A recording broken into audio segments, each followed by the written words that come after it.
ऐसे ऐसे ऐसे। और अगर किसी के पास वक्त नहीं है, एक एक को नहीं दबा सकता, तो वो फिर ये कर ले, ये लेकिन ज़ोर से दबाना और छोड़ना, दबाना और छोड़ना, दबाना और छोड़ना।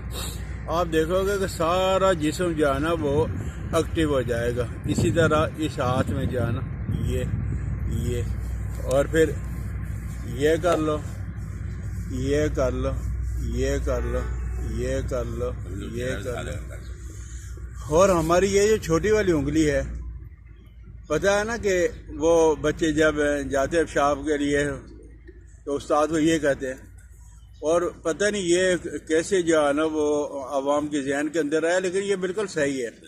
इसको आप दबाओगे, ये जो छोटे बच्चे और बच्चियां पेशाब कर लेते हैं बिस्तर पे, आप रात को ये दबाओगे 2 मिनट, और उसके बाद खजूर खिला लें या छुहारा खिला दें या चने खिला दें, पहले दिन ही आप देखोगे कि बच्चे ने पेशाब नहीं किया होगा। जो बच्चा रोज़ाना पेशाब करता ये करने से ये जानवर।